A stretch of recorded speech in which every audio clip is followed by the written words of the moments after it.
Hai, saya Marta Suherman.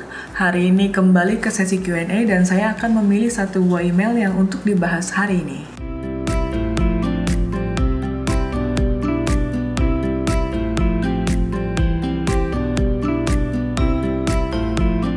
Thank you banget buat teman-teman yang udah kirim email ke martasuherman@gmail.com. Nah, hari ini ada satu buah email yang saya pilih adalah email dari D. Sujana. Alamat emailnya adalah kdsujana20@gmail.com. Jadi ini ada tulisannya, "Halo Mbak Marta Suherman, selamat malam. Setelah menonton beberapa video di channelnya Mbak yang sangat menginspirasi bagi fotografer pemula, terdapat beberapa video dengan sesi Q&A, yaitu mereview foto-foto yang dikirim ke Gmailnya Mbak. Saya tertarik untuk mengirim foto melalui Gmail ini. Mohon di-review foto kami ya Mbak. Walaupun tidak terpilih untuk di-review di YouTube, besar harapan kami di-review di Gmail ini. Terima kasih." Jadi di sini ada dua buah foto. Ini sepertinya foto sunrise ya. Foto yang pertama dan foto yang kedua.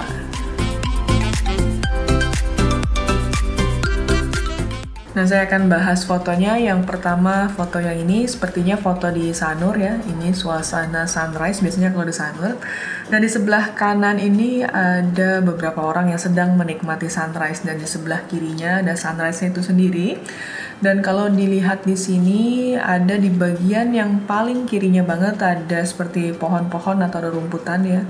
Nah, ini secara komposisi bisa dieksplorasi lagi ya, karena momennya udah bagus banget. Ini waktu-waktu yang golden hour ya, dimana warna langit itu penuh dengan warna banget.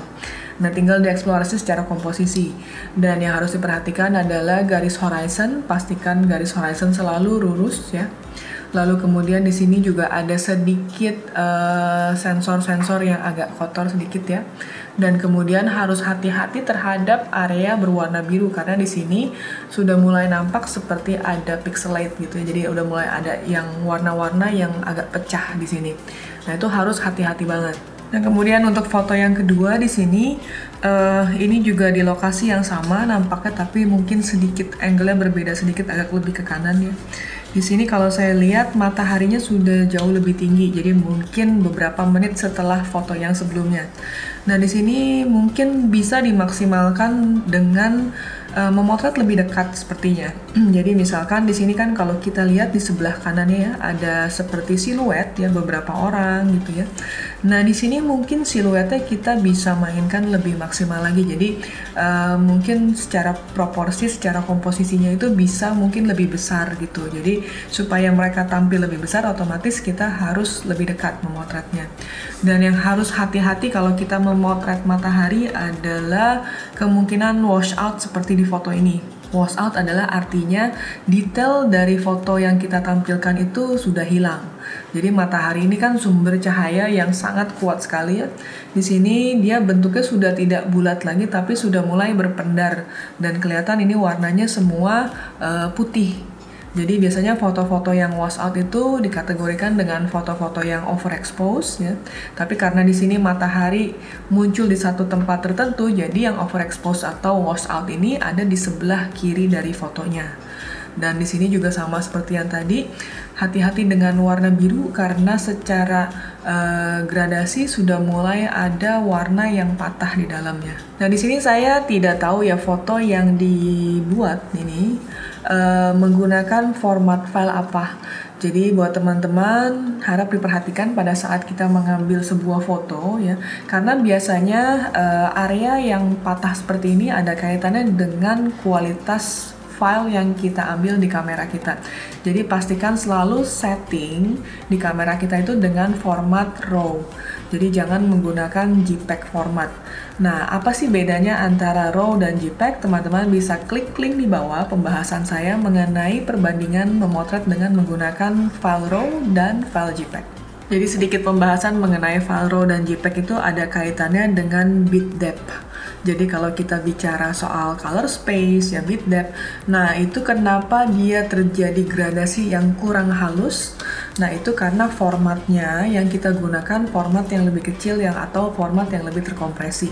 Jadi gradasi warnanya itu tidak sehalus file yang digunakan dengan format RAW. Nah, di video kali ini saya akan coba share beberapa tips untuk mendapatkan komposisi yang menarik pada satu lokasi tertentu. Ini khusus banget buat teman-teman yang suka banget foto landscape ya. Karena banyak juga pertanyaan yang masuk ke saya, gimana caranya kalau kita pergi satu tempat tertentu kemudian kita nggak tahu apa yang harus kita foto.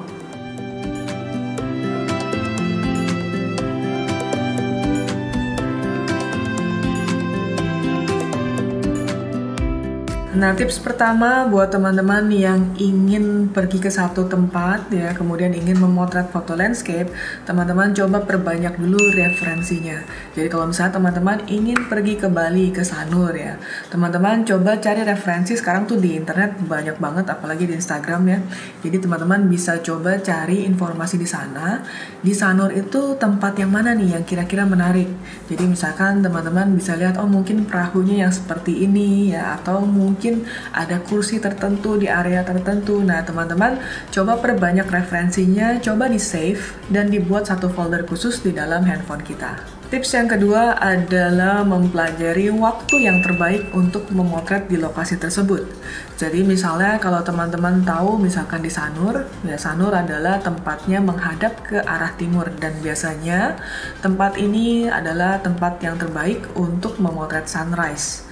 Jadi teman-teman harus tahu ketika datang ke sana, kita harus datang pada pagi hari. Jangan kita datang pada sore hari dan kita tidak akan mendapatkan sunrise itu sama sekali. Dan kalau teman-teman pergi ke Tanah Lot, teman-teman pasti tahu tempat ini adalah tempat untuk mendapatkan sunset ya. Jadi harus pastikan teman-teman tahu lokasi ini lebih baik ditangkap pada saat sunrise atau sunset. Kemudian yang ketiga adalah harus mempelajari mungkin bulan yang terbaik pada saat kita ingin memotret. Karena ada kalanya ada musim-musim tertentu yang membuat foto kita bisa lebih baik. Jadi ada kalanya mungkin pada saat musim panas lokasi tertentu akan lebih baik ditampilkannya, atau pada musim hujan. Atau kalau kita traveling ke luar negeri, kita juga harus tahu musim-musim apa yang ada di luar sana. Apakah pada saat spring, autumn, atau winter ya. Nah, itu pasti pilihan-pilihannya kita harus sudah siap. Jadi jangan sampai ke sana kita berekspektasi musim tertentu tapi ternyata salah. Nah, teman-teman landscaper pasti tahu ya kalau misalkan kita memotret landscape, biasanya tidak hanya sunrise dan sunset, tapi juga kadang-kadang kita mencari momen di saat kita memotret malam hari. Jadi misalkan kita ingin memotret Milky Way atau Star Trail, nah kita harus tahu juga bulan-bulan terbaik untuk memotret ini. Jadi ada kalanya bulan-bulan tertentu dia munculnya sangat-sangat pagi banget, jadi mungkin jam 4-5 pagi Milky Way ini baru muncul. Ada kalanya juga dia muncul kira-kira jam 10 atau jam 11 malam. Nah, itu sejauh pengalaman saya biasanya Milky Way itu kalau kita bulannya semakin tua, jadi artinya misalkan saya memotret di bulan Juni, nah Juni biasanya mungkin muncul di sekitar jam 3 atau jam 4 pagi. Dan kemudian ketika saya ingin memotret di sekitar bulan Desember gitu ya, nah itu biasanya dia akan lebih pagi munculnya, jadi misalkan dia akan muncul di jam 11 atau jam 12 malam.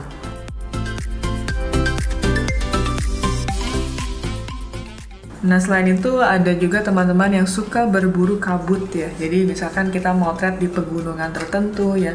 Nah, itu ada kalanya ada bulan-bulan tertentu di mana kabut-kabut itu muncul lebih tebal. Nah, ini juga harus dipelajari. Jadi buat teman-teman sebaiknya kalau teman-teman punya teman-teman yang berada di lokal ya, misalkan saya ingin pergi ke Bromo, mungkin ada teman-teman yang tinggal di dekat Bromo, itu akan lebih baik karena mereka biasanya akan lebih tahu informasi di lokasi tersebut. Nah, sama halnya buat teman-teman yang suka memotret seascape. Jadi biasanya seascape itu ada kaitannya dengan prediksi pasang surutnya laut. Jadi kalau teman-teman tahu ada lokasi tertentu yang akan lebih baik difoto pada saat kondisi surut, ada juga tempat tertentu yang lebih baik difoto pada saat sedang pasang. Nah, kemudian tips berikutnya adalah datang lebih pagi dari saat sunset atau sunrise itu muncul. Jadi kalau teman-teman mungkin memotret sunrise kira-kira jam 5 pagi misalnya, teman-teman harus sampai di lokasi mungkin sekitar jam 4 pagi katakan. Karena dengan kita datang ke tempat atau lokasi tertentu lebih pagi, kita bisa melakukan survei. Jadi kita bisa tahu lokasi mana nih yang kira-kira kita akan ambil angle-nya. Jadi kita akan ambil dari balik sebuah pohon kah? Atau kita ambil dari tempat yang ada bebatuan tertentu kah? Nah itu dibutuhkan banget pada saat kita ingin memotret. Kemudian selain itu juga teman-teman harus tahu momentum yang terbaiknya juga. Jadi misalkan kita pergi satu tempat tertentu, mungkin tempat wisata atau apa, mungkin ada bulan-bulan liburan atau apa ya, nah itu mungkin bisa menyebabkan tempat itu terlalu ramai. Sehingga pada saat kita memotret agak sedikit susah untuk mencari angle terbaik ya, karena biasanya spotnya agak rebut-rebutan nih sama fotografer atau turis lainnya.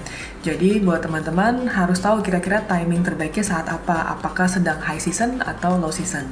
Nah kemudian setelah kita sampai di lokasi, kita harus tahu lensa yang kita bawa itu seperti apa. Jadi, kalau misal teman-teman memiliki lensa wide, nah teman-teman pasti pada saat sampai di lokasi kita harus mencari foreground tertentu. Karena dengan lensa wide biasanya kita bisa bermain dengan foreground. Tapi kalau teman-teman mungkin saat ini masih menggunakan lensa kit, itu tidak apa-apa juga. Jadi buat teman-teman yang menggunakan lensa kit, coba cari angle-angle tertentu. Jadi misalkan mungkin di pantai ya atau di laut, kita bisa melihat ada sesuatu misalnya refleksi ya. Jadi misalkan dia airnya tenang, kemudian di permukaan air itu di bawahnya ada refleksinya. Nah teman-teman bisa mengambil komposisi dengan menggunakan komposisi refleksi. Jadi di bagian atas gedungnya, bawahnya ada refleksi airnya. Alternatif lain, misalkan teman-teman juga ingin menampilkan foto ini dengan menggunakan framing ya, dengan ranting-ranting tertentu gitu ya, atau misalkan dengan komposisi diagonal ya. Nah teman-teman coba cari elemen-elemen ini yang ada di sekitar kita. Jadi setiap lokasi pasti ada elemen-elemen tertentu. Jadi misalkan kalau teman-teman pergi ke pantai, mungkin bisa teman-teman cari batang kayu, atau misalkan cari bebatuan yang bisa dijadikan foreground, lalu kemudian bisa juga cari perahu ya. Jadi elemen-elemen itu kita harus peka banget.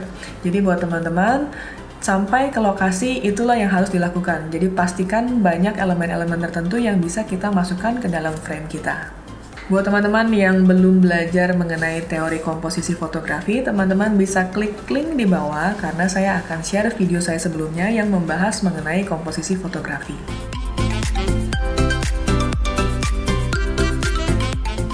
Kemudian bagaimana caranya kalau kita pergi ke satu lokasi, satu pantai misalnya, kemudian tidak ada point of interest sama sekali, tidak ada perahu, tidak ada batu ya. Nah teman-teman mungkin kalau pergi traveling berdua bersama temannya, mungkin bisa minta temannya ini menjadi si model sehingga kita memiliki point of interest di foto kita. Atau cara lainnya adalah kita memotret dengan menggunakan tripod dan timer. Jadi kita sendiri yang masuk ke dalam frame tersebut. Tips lainnya kalau untuk memotret foto landscape, pastikan peralatan kita cukup lengkap ya. Jadi buat teman-teman pasti tahu kalau landscape itu pasti kita membutuhkan yang namanya tripod. Jadi tripod ini berguna banget pada saat kita memotret di pagi hari di mana matahari belum muncul atau di sore hari setelah matahari terbenam. Dan juga selain itu kita kadang-kadang membutuhkan yang namanya cable release. Nah ini dibutuhkan pada saat kita ingin memotret long exposure atau ada kalanya ketika kita ingin menjadi model di dalam frame foto kita. Nah, kemudian setelah itu juga kita membutuhkan yang namanya filter. Jadi filter ini adalah komponen yang paling penting dalam foto landscape.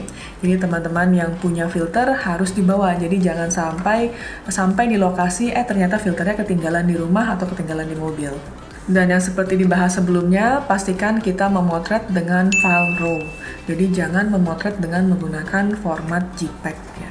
Dan yang paling penting juga pada saat kita memotret itu, pastikan baterainya penuh dan memorinya kosong. Jangan kebalik, karena kalau misalkan baterainya kosong, kita motret di sana, nah itu paling cuma butuh berapa menit doang, habis itu baterainya habis dan kita kehilangan momen.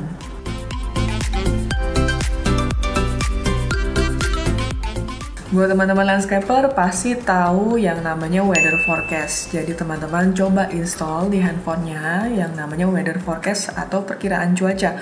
Jadi aplikasinya banyak banget ya. Nah teman-teman harus pasang itu sehingga kita paling nggak ada contekan sedikit pada saat kita memotret. Jadi paling nggak kita udah tahu kira-kira prediksinya seperti apa. Apakah saat itu akan hujan kah atau akan panas terik kah? Nah kita harus sudah siap sedia dengan kondisinya itu.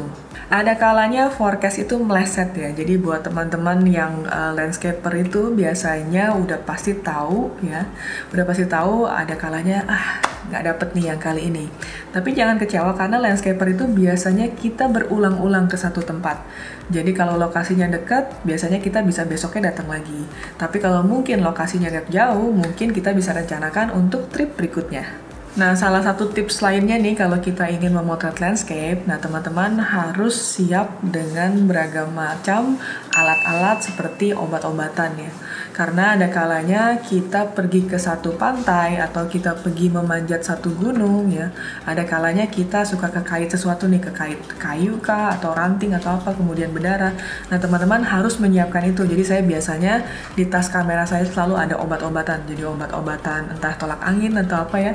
Nah, kemudian juga ada seperti betadine gitu, alat-alat atau peralatan yang memang saya butuhkan pada saat saya pergi ke satu lokasi tertentu.